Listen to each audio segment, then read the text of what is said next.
Warning, the following opinions are that of my own and not of the larger whole of any fandom. Also, while major adult content will never be shown and or allowed, some adult language may be used at any time. Viewer discretion is advised. This interview would be sponsored by Sony's Ratchet & Clank Rift Apart, but I don't have a PS5. Damn it. Hello everyone, this is Zeltrex Millennium, aka Jesse Elias, ready for another interview, and this time I have the one that may or may not break my freaking career. Say hi, man. Hey, I missed the beginning there. There was something come up on my computer. I couldn't, but you can hear me okay, right? Yeah, I can hear you just fine. Got it. Yeah, I have David Kaye in the interview spot tonight. Who? Yeah, this one was a bit of a fight, everyone. David here was still recording for the new Ratchet & Clank game that just came out recently, and of course, dubbing Sesshomaru for Yashahime, so that's why this one came out so late. Yeah, we couldn't talk about anything. Yeah. Oh man. But yeah, I got a couple of questions here, like a bit of an icebreaker, and here's the icebreaker is that with my buddies at Hero Club. Have you ever noticed the similarities between Trace Kushrunada and Tom Cruise? Trace and Tom Cruise. No. I knew that would be a bit of a weird one for you. That's the first time I've ever thought of it. I mean, you know, with the wisp of hair sort of over the forehead, I can kind of see where people are going with that. But no, I didn't even think of Tom Cruise even when I was doing the role. I didn't even know what I was thinking about. But it wasn't Tom. It wasn't Tom Cruise. Oh man. Yeah. The rest of the questions are going to be a bit jumbled because my friend DLBot, dear God, man, he has about over 9 questions regarding Transformers, and I want to leave that near the end because I don't want this thing to get jumbled by a bunch of Transformers questions. Sure, whatever, man. Yeah, just let them fly. All right. First up, a couple from my buddy Flutter. What was it like voicing General Tandon from Star Wars to Clone Wars? Oh, the Star Wars thing. Well, look, one of my dreams is to be, to work within the Star Wars universe. Ever since I saw the film with my parents in 1977, I was like, I don't know what it was, man, but I don't even know if my little brain even knew sort of what I wanted to do at the time, and I'm pretty sure it didn't, but I just knew that I needed to be part of whatever that was. So, I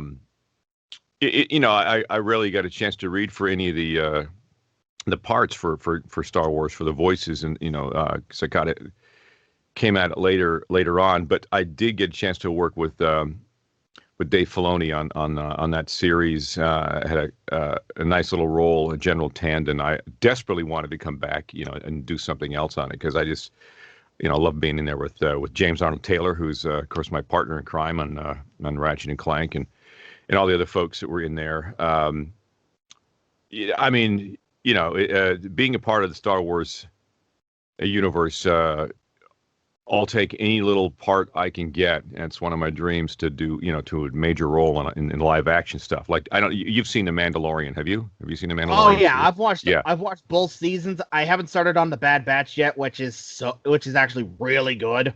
Yeah, I haven't started that yet, but I'm a huge sci-fi fan. I always have been. So, but the Star Wars thing, man, to work with Dave and do General Tandon and be part of that universe is cool. I mean, I still, one of my dreams is to have a larger role in some sort of, future thing down the road. But Dave was one of those directors so easy to work for. You would do a line and General Tandon, you'd say something like that, and he'd say, "Yeah, man, that sounds great. That's good. Okay, you guys know what you're doing. Let's move on to the next one." It was really loose. And that's how he directed, and he knows what he wants, and he hires people who know what they're doing, and he you have to know what you're doing, I guess, when you get there, because it's just such an. Yeah. I expected when I went in, I expected, okay, I got to be on my toes here, Dave Filoni, and it's the Star Wars, but it was just so chill, and it was just such a great experience. Yeah, I would love to interview more people from the Star Wars cartoons, like especially Sam Witwer, who played Maul in Clone Wars. Yeah, they're all great. They're all phenomenal. Yeah, they're all phenomenal. All right, next three questions from my buddy Flutter are all Sashomaru related. Sure. If you've seen it since voicing the character, what did you think of your performance as Sashomaru in the movie Swords of an Honorable Ruler, which, in my opinion, best Inuyasha movie, If You Fight Me? Yeah. I haven't seen it. Oh, you haven't seen it? No, I have not seen it. Let's see this out of the way at the very start. I haven't seen a lot of what I've done. And I don't know what I've had that happen with a lot of the voice actors that I've met recently, like Mike Pollack, Lee Tokar. Here's my take on it. I'm so hypersensitive and so worried that I could have done a better job, because I made a mistake early on in my career, but watching everything, I'm like, oh man, that sucked. Why couldn't they use the other take or what? So it was one of those, like, I don't want to see it. I hope it was good. And there's a look. The Sesshomaru story, Inuyasha, and the whole thing. It's such a deep, long, from the manga and all the way. It's a wonderful, deep story, and it goes into it's an investment of time. It's like I don't get a chance to play a lot of video games, like with this Ratchet and Clank thing coming out. One of the questions I was asked was, what are the games you're playing right now? I go, I'm not really playing any games at the moment. I sort of feel out of the loop. I want to, I do want to see it. I do want to see them. It's one of those self-conscious things where if I'm going to sit down and watch something, I just finished watching The Mosquito Coast, which I binge watched on Netflix or whatever it was, Hulu or what it was on. And I watch people who are really good at what they do, and I'm really concerned if I see something. Anyway, let's just say I'm hypersensitive, and I haven't seen the episode. I've seen some scenes. I've seen scenes play through. I've probably seen more Yashahime than I have Inuyasha. I just never got a chance to sort of sit down and go through it. I've read some of the manga. I know the story and some of the backstory. The voice directors will say, okay, here's what's going on here. And here's another, weird, funny little thing. We were doing this convention quite a number of years ago in Toronto, and Mike Dobson was with me, and I'm not sure if Paul was there, a few people from the series, and we were getting in the little bus from the hotel to go to the convention center, and a couple of people get on, and some girl gets on, and I said, who? Well, I told Mike, I said, who's that? Are these Toronto folks? He said, well, that's Kagome. I go, oh, so okay, yeah. Or I had because you go in and you do when you do like a prelay cartoon, everyone's in the same room together, so you develop a relationship and friendships and all that stuff. And when you do an anime, you come in and do your lines and you leave, and a lot of times you just don't know who's in it, or you don't see the other people coming in. So. Yeah, that was sort of how that was, and we did 7 years of that show or more, or how many episodes, and I didn't really know a lot of people in it because I didn't ever saw them, and so that's just how it was. But I do know some of the you have to know some of the backstory and what's going on. Yeah. But I love if we fast forward to Yashahime, I love putting the robes back on and doing that again. That was so cool, and a phenomenal cast. They matched the U.S. cast from here with some of the Canadian cast, and I thought that was really cool of the production company of Viz to do that and to bring that back. I thought it was awesome, and I think it has a lot to do with the fans. I think it really had a lot to do with the fans, and that's great when a company like that listens to the fans, and I just think that's so awesome. So you want to be part of that, right? And I enjoyed the episodes I've seen of the Yashahime. I'm like, oh wow, this is so. Doing the Yashahime series will now. I want to go and I want to, I do want to watch Inuyasha through the stuff that I haven't seen because it will connect things for me and make it clear, right? But, I also really can't wait to watch Yashahime, especially with paying respect to Kirby Moore.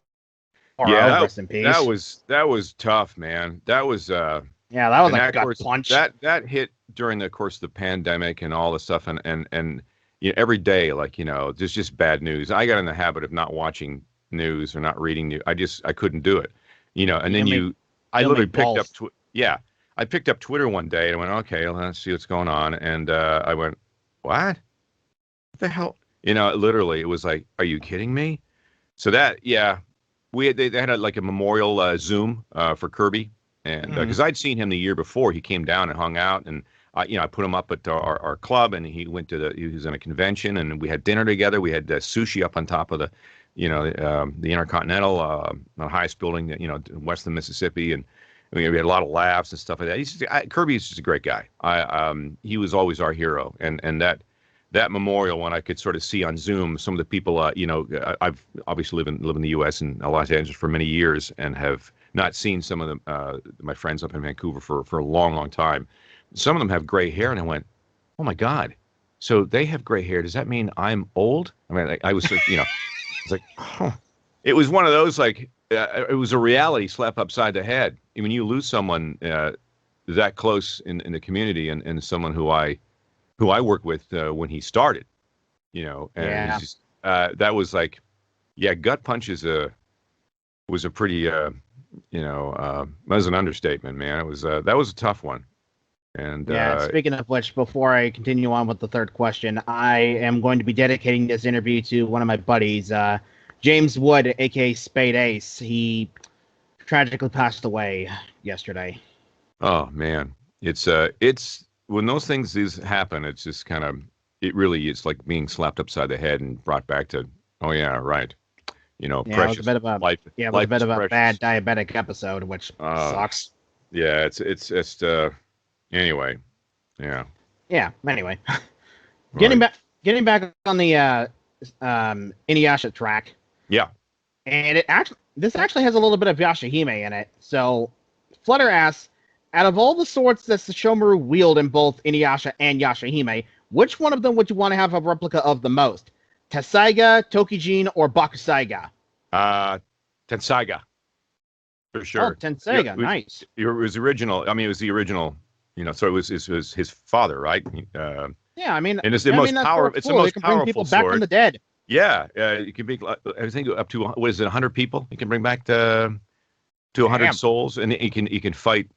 I believe with that one you can fight souls in the afterlife. Is that right? That's the one. Yeah. And the cool thing for me is anything to do with fangs. I'm a fan. So it's made from the fang of his father. It was like, that's kind of cool, Yeah. I kind of dig that, and it's so that sword. I think in Sesshomaru's case, and in my case, that would mean something more, and it's powerful in that way, and it has that connection to his father, which I was kind of thinking about. That'd be kind of cool to do some kind of a, what do they call that when they? It's a series that focuses on the people before, Yeah. I can't think, but it'd be neat to see. Something with his father, but I kind of dig that. I like that sword. I have a couple plastic ones here in the studio somewhere. Nice. Yeah. Yeah. So Sorcerer Noble Ruler actually deals with Sesshomaru's relationship with his father and Inuyasha to a point. I mean, hell, Tessaiga is used the most in that movie. Yeah. Yeah. I love the attacks. I love all that stuff.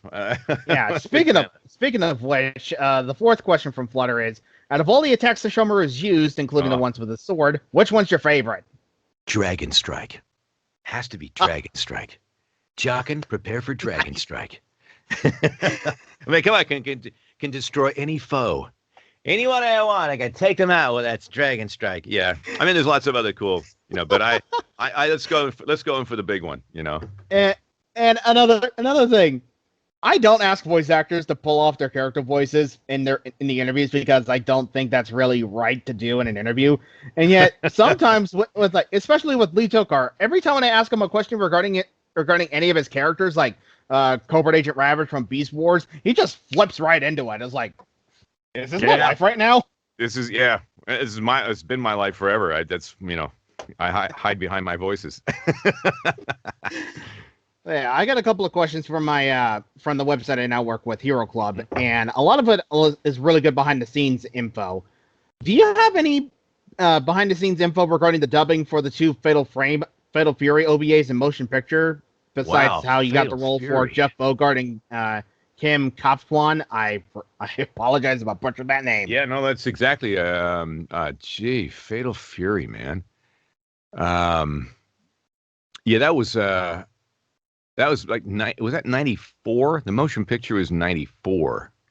I believe around the early 90s, somewhere in there, right? Yeah. And it was Kim Kafwan from Korea. It was one of my earlier things I was cast in when I just started working in animation. Mm-hmm. And I was just getting used to doing the dubbing and how it all goes.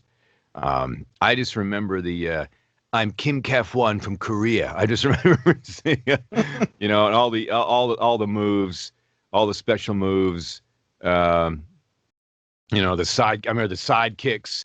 Well, and there was a game too. I remember playing the game. Did you ever play the game? I'm barely able to play games these days due to everything that's been happening, and of course me trying to do all these interviews. Yeah, well, it's the same. So it's time. But I remember the game. He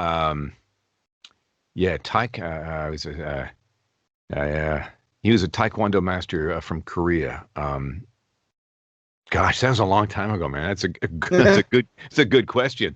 I'm putting on my my time machine hat here. I don't think it was a ton of stuff. I remember the battles. There was a lot of I remember there's a lot of that. Mm-hmm. But yeah, Seth, forgive me for that. But you're fine. You're digging deep. Yeah, that's what I like to do with my interviews. I like to go deep. Yeah, that's good. All right, next one from Hero Club. What is one of your favorite roles that is not considered among your most notable roles? Oh gosh, a lot of them. Well, there's a ton of stuff. I love to do. I mean, I've been fortunate enough to work on a bunch of different shows. I remember one of the first cartoons I ever did was Cleo, the Misfit Unicorn. I actually worked with Mickey Rooney, the old Hollywood film star. The old Hollywood film star, Mickey Rooney. And I met Mickey years ago at a rap party. I worked with, Saffron Henderson, which is the Vancouver cast. She was Cleo, and I played, it was the hippo, the purple striped hippo in that. And it was based on a character I did on a morning show on radio in Vancouver.